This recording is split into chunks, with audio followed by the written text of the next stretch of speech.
What is up, everybody, and welcome back to Lesser Athletes. My name is Chadwell, and today, like always, an interesting video for you here on the channel. Today, we're going to be looking at the best storylines so far of 2024, and we're going to be ranking them top 10. Here's the thing. This is obviously subjective. This is honestly just opinion. We can disagree on a lot of stuff, probably, but I'm always able to hear people out. So let me know in the comments what you think. I'm definitely missing some. This is literally just off the top of my head when I was thinking of storylines and everything. This was my opinion. Let me know what you think down in the comments below, but let's just get started with number 10, Bayley versus Io Sky. And this is so low, even I feel like it should be higher, because WWE didn't pay much attention to this leading up to Royal Rumble, because I've been saying that so much in videos. WrestleMania. Let's be honest here. Bayley and Io Sky was probably one for the ages when it came to the match and everything that went on during it and what it could have been. But that's not what we got. What we got instead was not that much lead up. There was some lead up here and there, which makes them on this list. But we would then get some good matchups and good kind of hints and towards little things there and there. I think Bayley and Io Sky was a very good feud and a very good storyline, but it didn't hit on as much as it probably should have because of the WWE not giving it as much attention. At number 9, we have Drew McIntyre versus Seth Rollins. Another one that was more overshadowed with the bloodline, so going into WrestleMania, this wasn't a huge thing.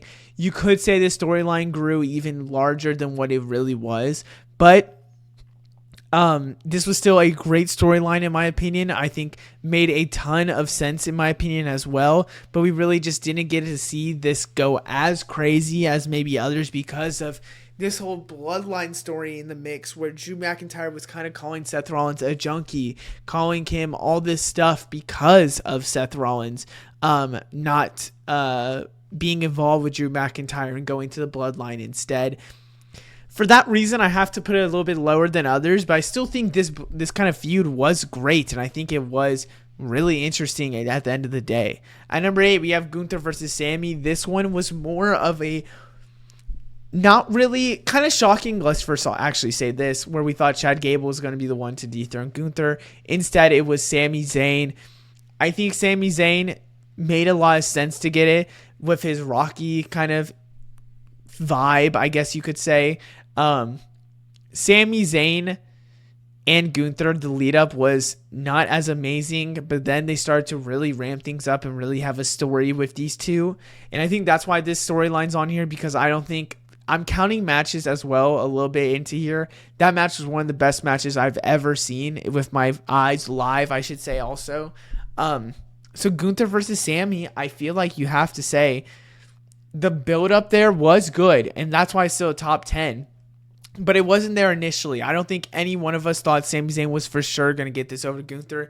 They really built it up for Chad Gable, but then gave it to Sami Zayn, which kind of hurt Sami Zayn with a lot of fans. At number 7, we have R-Truth and the Judgment Day. Here's the thing why there's a little asterisk. I don't think we saw like the peak of this until like the start of this was November, then it entered 2024 and technically went through 2024, which ultimately led R-Truth get a tag title, which now, you know, we see this happening in 2024. This is after WrestleMania, this picture right here. I think that this is a little bit of a disservice to the storyline. I think this was one of the best storylines by far in the end of 2023, entering 2024. But the sad thing is that I feel like I can't include all of it because this was kind of the beginning of 2024. But for that reason, still, I have to say this was a really good, feud and little kind of storyline that went on. In my opinion, got R-Truth over so much with fans. I think a lot of fans loved R-Truth and loved him in general just because this kind of advocated for him to get the tag titles with The Miz. I think it elevated Damian preseason, not season.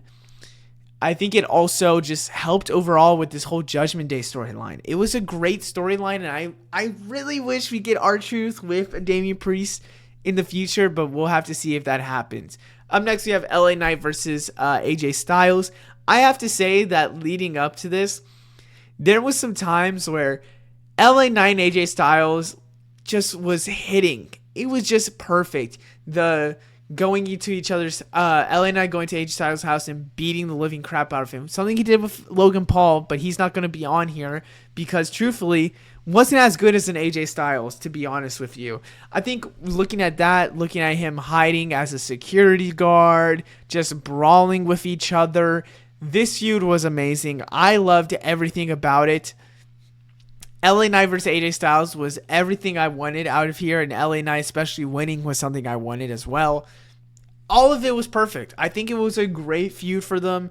I think maybe not as much for AJ Styles since he lost, but LA Knight skyrocketed because of this. I think this was a great kind of matchup for him to really elevate himself towards, getting that U.S. title. LA Knight versus AJ Styles was a great feud, and honestly, one that even talking about this video makes me want to go watch some of the highlights of it.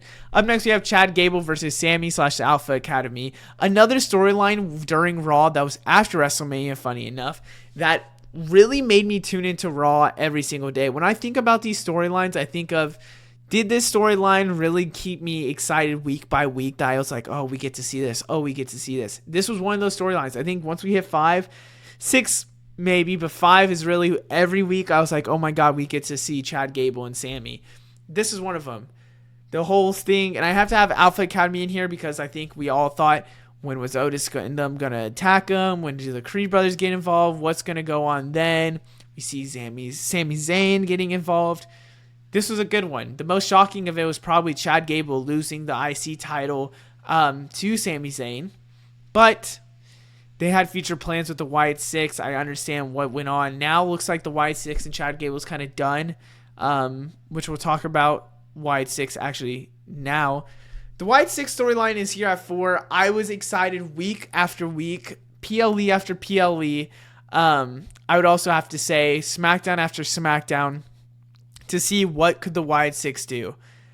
The Wyatt Six storyline from the end of WrestleMania to that was one of the best storylines by far, in my opinion. I don't add them higher because I think these others not by far, but do excel what they meant to a lot. I also think that because the storyline still is not maybe as prominent as others, I have to say that the Wyatt Six look amazing, and just the QR codes, everything with that was something that I was excited for every week. Funny enough, the reason why I had to switch titles and go to the next one is because a QR code popped up recently in the recent Raw when I'm recording this video, and it looks like Braun Strowman could be an interesting factor coming apart. Could be something very, really just interesting in overall. I'm excited to see where this kind of grows and how this feud kind of begins and how everything goes around. Because right now I think the Wyatt Six is looking for a new target, and it could be Judgment Day, it could be Bronson Reed, could be a lot of people that have done wrong, in my opinion. Up next, we have Liv Morgan, Dominic Mysterio / Rhea Ripley. This is kind of the whole, I didn't want to make a full slide on New Judgment Day and Old Judgment Day kind of feuding, because I kind of throw this into here where it's the Damian Priest going after everybody, where I think we're going to see really Damian Priest, Finn Balor really grow. Liv Morgan, Rhea Ripley, and Dominic Mysterio love triangle was obviously one that I think a lot of people thought, oh my God, I can't believe we're getting this. Oh my God, I can't believe this is going on. I can't believe we're getting this week after week. It was such a great thing that I think WWE capitalized so well on. One of the better storylines by far. You had Dom wondering if she was going to go actually if Liv Morgan. Rhea looked like he finally chose Liv Morgan. Rhea comes back. Rhea stops it. He looks like that there's no way in hell he's going to go with Liv Morgan. And funny enough, he's now on the New Judgment Day with Liv Morgan as well. I have to say that it is an interesting point to say that this story is not even done. Thinking that it started literally a week or two after WrestleMania. So it's just insane that this is not even finished yet. So we'll have to see what goes on with this storyline because I don't think we're done at all. Up next, we have CM Punk versus Drew McIntyre. Hard to not put this number 1, but I think number kind of 2 makes a lot of sense. This was the feud of the year if you're counting after WrestleMania, in my opinion. Still going on today. Have a feeling Punk is going to get costed at NXT because of Drew McIntyre, which is insane to even say. I think this is going to be a feud that we look back and we're like, wow, we are blessed on. I'm interested to see the future of these two, but the storylines with the bracelets, with Kim costing him at Mania, with this story really starts at Royal Rumble, and it's still going, and it probably won't end till Bad Blood, but I still feel like there's still going to be some stuff that happens and keeps going on. This is one of the better feuds I have seen, in my lifetime, but it cannot top Bloodline versus Cody Rhodes at number 1. This is the storyline that got everyone and their mamas back talking about WWE. Even myself, I have to admit. I didn't make content before then for WWE, but I was a fan of WWE, but it never really 100% excited me to really talk about WWE as a content thing till a little bit after WrestleMania. I'm just going to be truthful.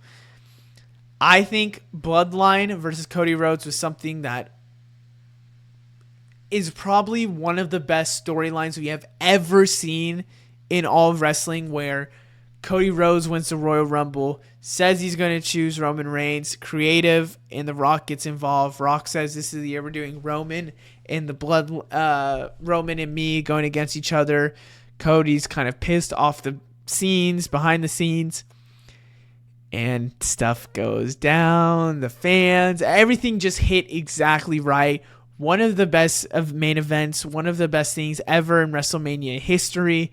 You cannot tell me this match did not deliver. You cannot tell me this storyline did not deliver. We saw blood from The Rock. We saw the final boss. We saw insane segments from Roman, Cody, Seth, from The Rock. This was an amazing storyline in general. You cannot tell me the storyline doesn't top number 1 over CM Punk and Drew McIntyre. I know you can think about longevity and how it's still going on, but this is the thing that brought a lot of people back and brought a lot of people that maybe didn't talk about WWE talk about WWE. This was the thing that made WWE where it is now today and made everything go on. And you could say maybe that's because of The Rock, maybe because everyone knew Roman's reign was ending, maybe it's because of Cody Rhodes being involved, whatever it might be. This was number 1. Other than that, I hope you guys enjoy. Let me know what you think down in the comments below. I will see you in the next one. Goodbye.